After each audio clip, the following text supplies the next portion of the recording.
오늘 말씀은 10절의 말씀에 보면 내 이름을 다시는 야곱이라 부르지 아니하고 이스라엘이라 부르리라. 하나님이 그렇게 축복해 주세요. 야곱이란 말은 발꿈치를 잡는다는 뜻인데 이스라엘이란 말은 하나님과 겨루어 이긴다는 뜻입니다. 하나님께 구하는 것을 무엇이든지 받는다는 뜻입니다. 참 복된 사람이 됐죠. 야곱은 어떻게 이렇게 하나님의 축복을 받는 사람이 될까? 우리도 궁금하잖아요. 나도 그런 복을 받고 싶으니까. 야곱은 남들보다 좀 착한 사람이었는갑다. 그런데 야곱은 착한 사람이라서 복 받은 것이 아닙니다.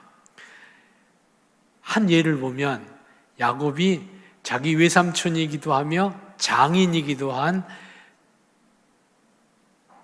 자기 아내의 어머니 아버지 집을 야반도주합니다. 도망칩니다. 혈혈단신으로 외삼촌 집에 와가지고 결혼도 하고 외삼촌의 딸들하고 결혼했어요. 자식도 12를 낳고 재산도 많아져서 헤아릴 수 없는 재산을 가지고 성공한 사람으로 고향으로 돌아가는데 그래도 외삼촌한테 인사는 하고 고맙다고 말은 하고 가야 될 거 아니에요. 아무리 외삼촌이 모질게 했어도 그렇지.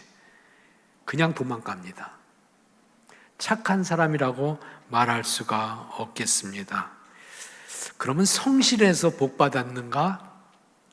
야곱이 성실했을까? 성실하지도 않았습니다. 그는 좋게 말하면 그냥 노력 많이 하고 악착 같은 사람이었습니다. 나는 빈손이니까 아무래도 남보다 더 많이 노력해야 된다. 그 노력이 거짓말, 술수, 사기치는 것, 계략 안 해본 게 없습니다. 성실하고는 거리가 멉니다. 그냥 겨우 좋게 말하면 애는 많이 쓰고 사는 사람입니다. 착하거나 성실한 사람이 아닙니다. 그를 그냥 조금 비유하여 설명하자고 하면 둘째 아들 신드롬이 있는 사람입니다. 둘째 아들들은요 독특한 특성들이 있습니다. 예컨대 예민하고 자존감이 낮아요. 눈치를 많이 보고. 왜냐하면 첫째는 어머니 아버지의 사랑을 받아서 항상 첫째는 우대받아. 막내는 자유로운 영혼이야. 누가 뭘 하지도 않아. 자유로운 영혼이야. 둘째는 그래서 상처가 많습니다. 자력으로 일어서지 아니하면 설 수 없다. 그래서 술수를 부리고 사기치고 하는 거예요. 야곱은 그런 사람이었습니다. 형편은 이해가 되죠. 형편은 이해가 되지만 그러나 성실한 사람이라고 할 수는 없습니다.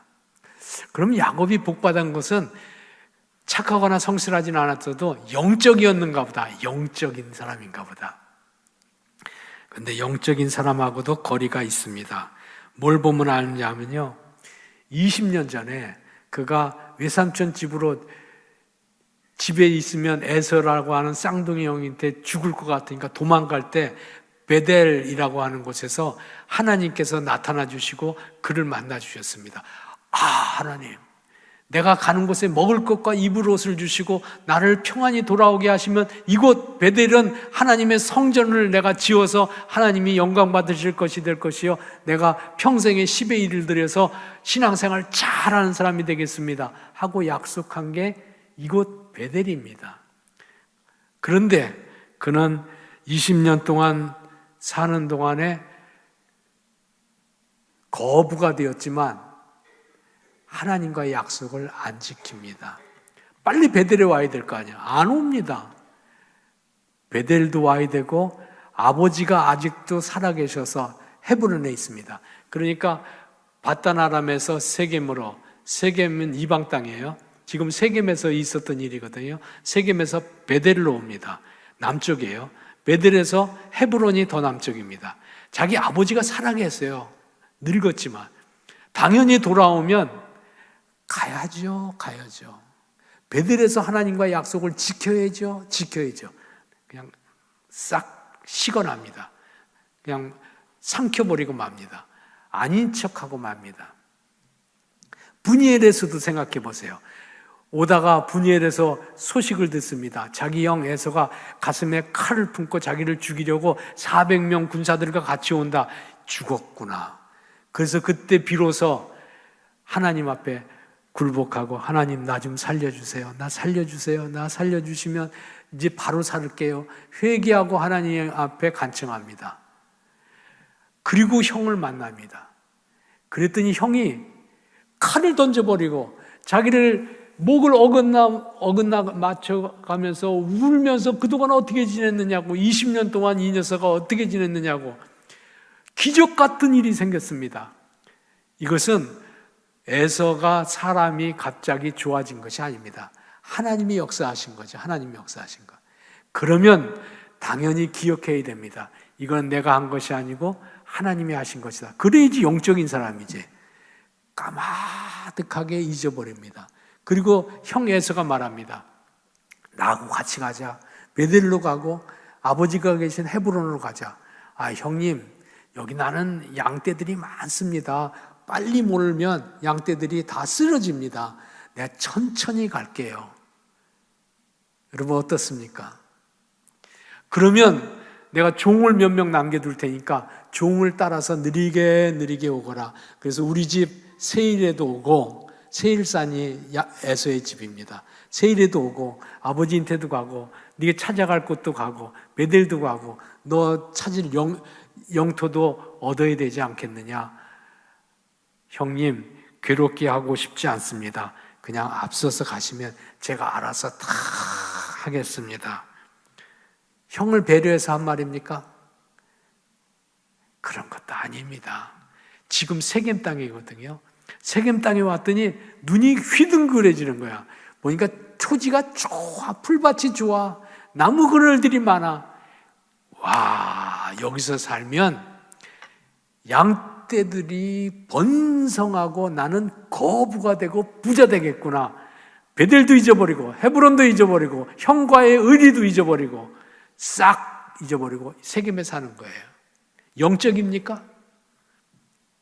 구티오 비유와 말한다고 하면 세속적이죠. 이기적이죠. 착하지도 않고 성실하지도 않고 영적이지도 않습니다. 그런데 왜 복 받았을까? 복 받을 이유는 하나도 없는데, 복을 주려고 하면 차라리 쌍둥이 형 에서를 주지. 에서는 그래도 터프하긴 해도 인간적이고 순진하고 화끈하기나도 하지. 이 녀석 야곱은 사기꾼 같고 비겁하고 야비하고 그렇지 않습니까? 왜 복 받았을까? 복 받을 이유? 없습니다. 없습니다. 근데 어떻게 복 받습니까? 오늘 9절의 말씀에 보면 이렇게 말씀하고 있습니다.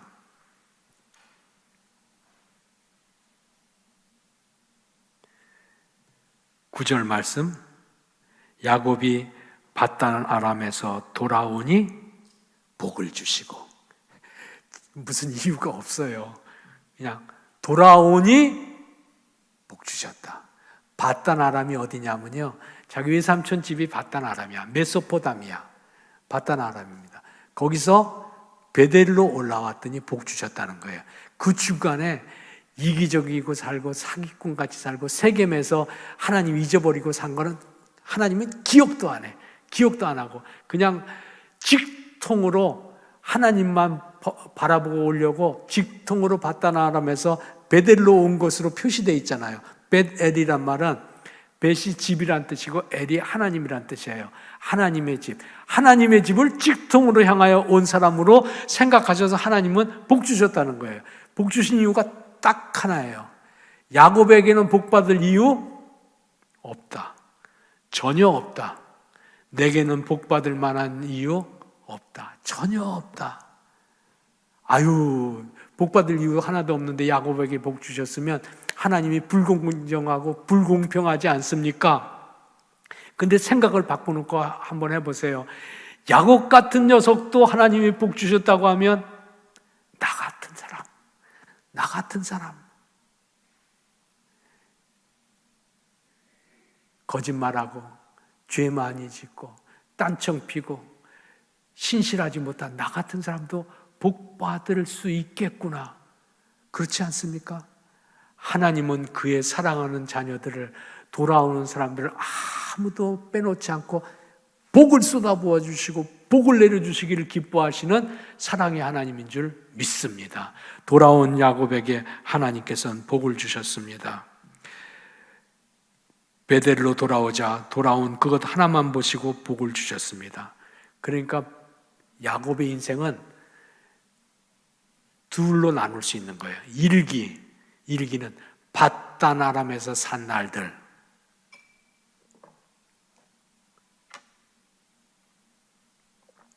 하나님이 없는 곳, 자기가 주인이 된 곳, 사기치고 남에게 해끼치고 야비하고 장인어른에게도 그렇게 모질게 하고 이웃사람에게도 못되게 군 야곱의 생애, 밧단 아람의 삶. 제 능력으로 제 방법으로 살려고 해서 못된 짓은 다 해서 부여하게 된 것 같은데 위기에 도달한, 죽게 된, 죽음에 도달한 그런 인생. 형에게 죽음의 위협을 당하고 세겜에서 자기 딸이 강간을 당하고 세겜 사람들에게 몰살하게 된 거예요. 그러니까 세겜에서 떠나서 베델 간 것도 영적이라서 간 게 아니에요. 도망 안 가면 죽으니까 그냥 도망간 거예요. 도망간 거. 그런데도 하나님은 밧단 아람에서 이제 두 번째 인생은, 이기 인생은 베델 인생입니다. 아주 하나님만 사모하고 온 사람처럼 베델, 하나님의 집으로 온 야곱을, 그에게는 선한 것 하나도 없지만 하나님이 선하셔. 그에겐 축복받을 거 하나도 없지만 하나님이 축복해 주시기를 기뻐하시는 분이세요. 하나님께서 그에게 복 내려 주셔서 세상 풍조에서 하나님께로 돌아오고 자신의 계획에서 하나님과 약속한 것으로 돌아왔더니 하나님은 건져내시고 복 주셔서 은혜 인생이 되게 한 거예요. 은혜 인생. 은혜라는 건 거저 주신다는 거예요. 거저 하나님이 복 주신 것입니다.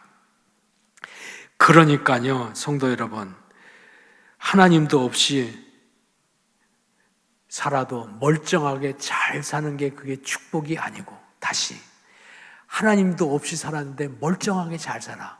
그게 축복이 아니에요. 그게 세겜 인생이야. 세겜 인생. 위기가 곧 닥친다니까. 그게 복이 아니고 베델, 곧 하나님의 집으로 돌아오는 게, 그래서 하나님의 보호하심과 인도하심과 돌보심과 축복을 누리는 게 그게 복입니다.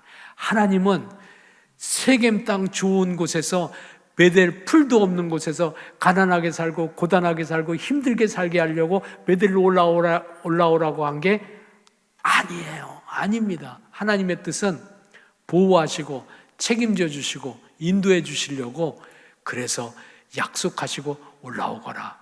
올라오기만 하면 그냥 복 주시려고 그러신 거예요. 지나간 날은 내가 어떻게 살았든지 간에 회개하고 하나님께 돌아서세요. 그게 베델의 삶입니다. 회개하고 돌아서세요. 돌아서야 됩니다. 그래야만 하나님께서는 오직 그 이유 하나로 은혜를 베푸시고 축복을 베푸시고 성공 인생으로 야곱을 바꿉니다. 성공 인생이 된 야곱의 이름이 이스라엘입니다. 하나님과 겨루어 이겼다. 하나님께 구하여 다 받는 사람 되었다. 그런 뜻입니다. 믿음은 돌아오는 것입니다. 하나님과 멀리했던 사람들, 하나님께 등 돌리던 사람이 베델, 곧 하나님의 집으로 돌아오는 것입니다. 어린 자식이, 생각해 보세요. 어린 자식이 잘못했다고 하여도 어머니께 돌아와서 엄마 내 잘못했어요 그러면 용서 못할 죄가 있습니까? 책망은 잠시 할지 모르지만 용서 못하실 죄가 없습니다. 어느 날 어린아이가 얘야 어두우니까 빨리 들어와 엄마가 그랬는데 엄마 말 안 들어. 안 듣기를 아이들이 다 그러죠. 인생들이 다 그러죠. 안 듣고 그냥 깜깜한 데 돌아다니가 구덩이에 빠지고 오물을 뒤집어 썼습니다. 이 아이가 생각하는 거예요. 엄마는 내가 냄새 나니까 싫어하고 말 안 듣으니까 싫어할 거야.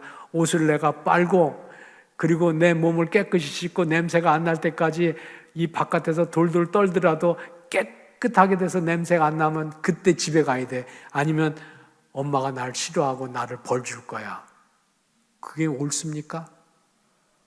그럴 필요가 없습니다. 그럴 필요가 없습니다. 그냥 집에 가면 됩니다. 그냥 집에 가면 따뜻한 물로 씻겨주고 옷을 빨아주고 그리고 아이를 안아줍니다. 얼마나 놀래니 얼마나 겁나니 걱정 안 하셔도 됩니다. 어머니는 그냥 오기를 바랍니다. 그게 하나님의 심정입니다. 바울은 그것을 나중에 깨닫게 되었어요. 바울은 자기 같은 사람, 죄도 많고 못된 짓도 많이 하고 하나님과 원수되고 다른 사람에게도 모질게 행했던 자기 삶, 용서받을 수 없는 삶이라고 생각했는데 어느 날 하나님께서 자기 같은 사람들도 만나주시고 하나님께 두 손 들고 돌아가니까 하나님께서 그에게 복을 주시고 새 인생을 열어주시고 새 사명을 주시고 그 길에 동행해 주시는 걸 경험하고 너무 감격해서 로마서 4장 7절에 보면 이렇게 말합니다. 자기의 신앙 고백이죠. 불법이 사함을 받고 죄가 가리워짐을 받은 자는 복이 있나니 시편에 있는 말씀을 인용하여서 고백합니다. 자기 같은 사람들도 불법을 사함받고 하나님 앞에 죄가 다 용서된 거 그리고 이 복받은 거 내게는 전혀 공로가 없습니다. 주님의 은혜입니다 하고 고백하는 것이죠. 사기꾼같이 살다가 위기를 당한 사람은 야곱뿐입니까? 제 힘, 제 능력으로 살겠다고 하다가 위기를 맞고 실패한 인생이 된 것은 바울뿐입니까? 우리는 그렇지 않습니까? 나는 그렇지 않습니까? 야곱이 멀리 있는 사람이 아닙니다. 야곱이 딴 사람이 아닙니다. 나입니다. 나 그런 유의 인간이 아닙니까? 똑같은 유의 인간입니다.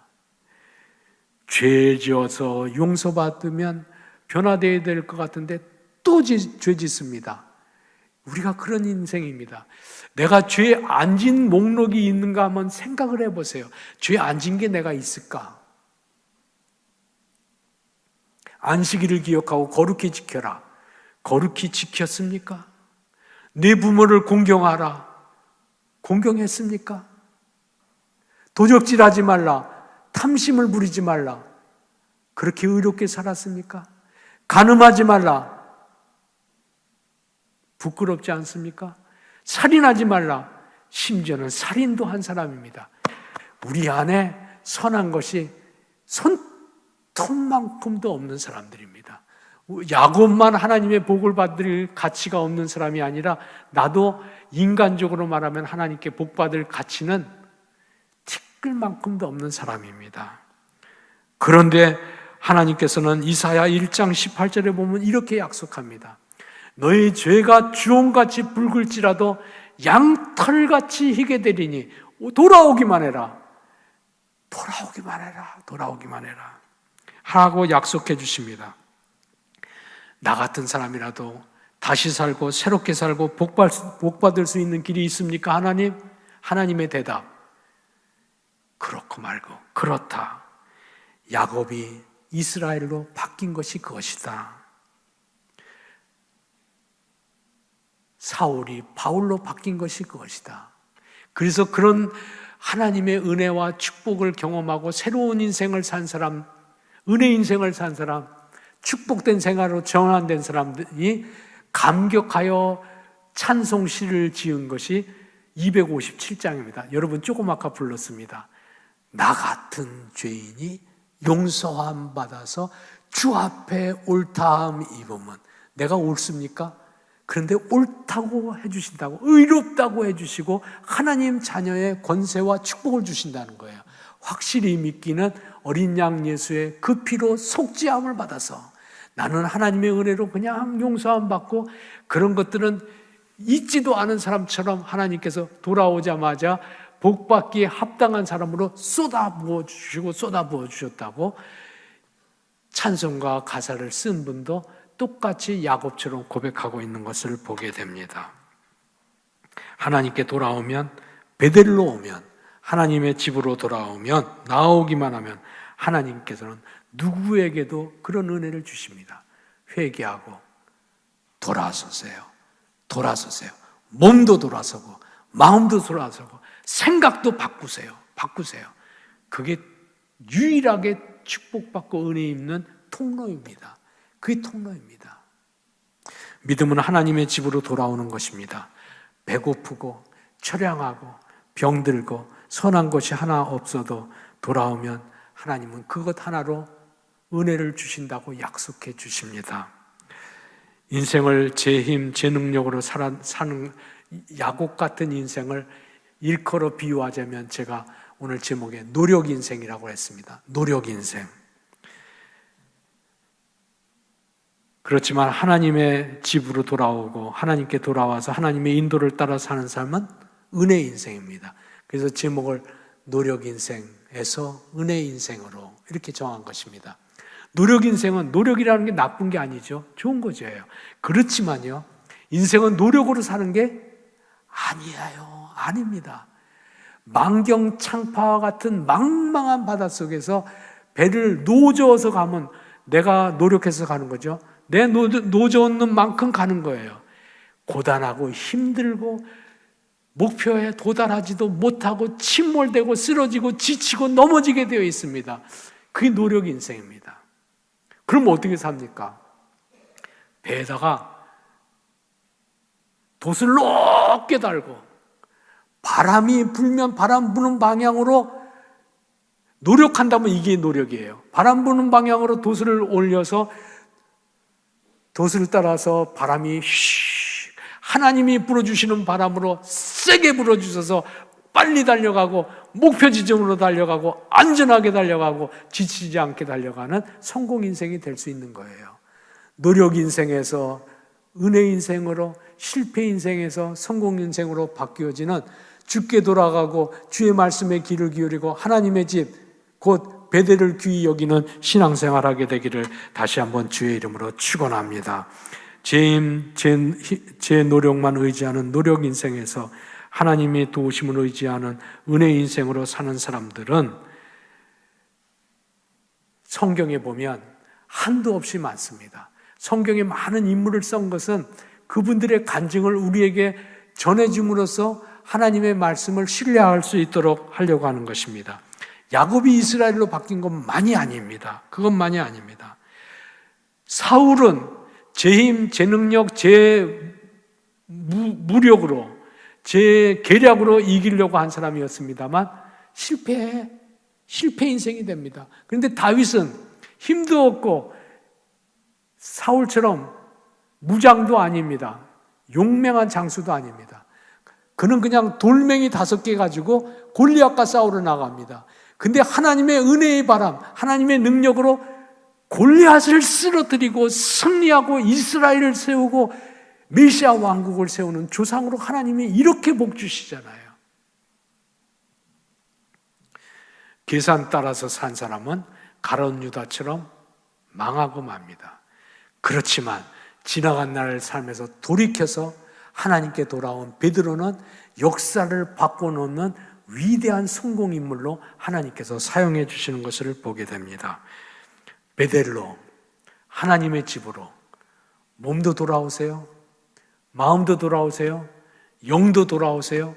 생각도 돌아오세요. 생활 방식도 돌아오세요. 습관도 돌리세요. 하나님께서 돌아선 그들에게 기다리셨다가 베델에서 복 주실 줄로 믿습니다. 지난날 삶이 어떠했을지라도 주께로 돌아오는 사람 복 주시는데 어떤 복이냐면요, 야곱은 이스라엘의 복을 받았습니다. 우리에게도 그런 복 주시겠다고 하나님께서 약속하시는 거예요. 이스라엘의 복이 뭡니까? 오늘 12절에 보면 이 땅을 내게 주고 땅을 주신다는 거예요. 야곱은 땅이 없는 사람입니다. 그런데 이 땅을 주신다고 하는 것은 나라를 이룩하게 하겠다는 거예요. 큰 나라를 이룩하게 하겠다는 약속입니다. 야곱의 재주와 노력으로 얻은 것이 아니라 그 땅을 얻은 것은 하나님의 선물이에요. 선물입니다. 그것뿐입니까? 생육하고 번성하게 하리라고 약속합니다. 11절에 보면 생육하고 번성한다는 것은 야곱 자기 한 사람인데 12지파로 큰 민족으로 만들어 놓으시잖아요. 하나님께서 그렇게 만들어 놓으십니다. 야곱의 능력이 아니라 하나님의 은혜인 것이죠. 하나님의 사랑하는 백성, 하나님이 사용하시는 친자녀들로 하나님이 야곱 내 자식들을 내가 만들어 주리라. 그리고 야곱의 자녀들은 복받아서 자손만대로 왕이 되어 온 세상을 살리는 위대한 인물들이 될 것이다. 세상을 구원하는 하나님이 사용하시는 귀한 제목들로 쓰겠다고 자녀들의 복을 약속해 주셨습니다. 땅을 주시고 한 가문을 민족되게 하시고 그 자녀들 가운데 세상을 살려내는 위대한 인물들로 만들어 주시겠다고 하는 이스라엘의 복을 약속해 주셨습니다. 베델로 하나님의 집으로 돌아서기만 하면 이와 같은 일들을 우리에게도 주시겠다는 약속의 말씀이지요. 돌아서기를 기뻐하는 신앙의 사람들 되기를 다시 한번 기원합니다. 사랑하는 여러분, 오늘 바른 가족 주일입니다. 바른 가족들이 하나님의 집으로 돌아와서 하나님께 예배드리고 성도들과 교제하는 날입니다. 오늘 잘 오셨습니다. 어떤 분은 억지로 손에 붙잡혀서 오신 분도 계실 거예요. 또는 오랫동안 예배 코로나 때문에 이해가 되죠. 지금 영상 예배 드리는 분도 괜찮습니다. 그렇지만 예배당에 한번 가보자. 오늘 바른 가족 주일인데 하고 용기 내서 오신 분도 있으실 거예요.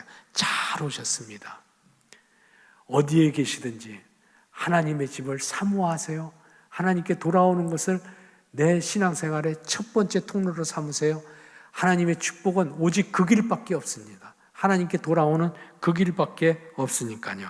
지난 날로부터 돌이켜 하나님께 돌아오기만 하면 하나님께서 책임져 주시고 다스려 주시고 인도해 주신다고 약속해 주십니다. 말씀을 다 들으셨으니 오늘 아침에는 하나님 앞에서 약속하십니다. 나와 내 가족들은 야곱처럼 죽을 고생하다가 고통당한 후에 돌아서는 것이 아니라 혼자서 애쓴다고 근근히 애쓰고 살면서 겨우겨우 사는 노력 인생으로 사는 것이 아니라, 거기는 하나님의 도우심이 없어요. 그게 아니라 하나님께 돌아와서 하나님께서 삶의 바람을 불러일으켜 주시고 삶의 흥을 불러일으켜 주시고 삶의 새 영을 불러일으켜 주셔서 영도 살고 삶도 다시 사는 생애, 노력 인생에서 은혜 인생으로 바뀌고 축복 인생으로 바뀌고 마침내 성공 인생으로 바뀌는 하나님께 돌아온 믿음의 사람들, 평생 동안 그렇게 사는 우리와 우리 가족과 바른교회 가족들이 되기를 주의 이름으로 축원합니다. 아멘. 기도합시다. 세겜에서 베델로 돌아온 야곱을 지난날의 허물을 묻지도 아니하시고 은혜를 베푸시고 축복해 주신 사랑하신 하나님, 나 주님께 돌아옵니다. 생각도 행실도 마음도 회개하고 돌아섭니다. 주께로 나옵니다. 고백하는 주의 종들에게 이제로부터 그 고백이 흔들림이 없도록 지켜주시고 하나님의 은혜와 하나님의 돌보심이 지속하는 은혜생에 성공생에 되게 축복해 주옵소서. 특별히 용기 내서 주의 제단에 온 하나님의 백성들에게 이 같은 믿음과 이 같은 은혜가 갑절이나 더하게 하옵소서. 예수님 이름으로 기도하옵나이다. 아멘.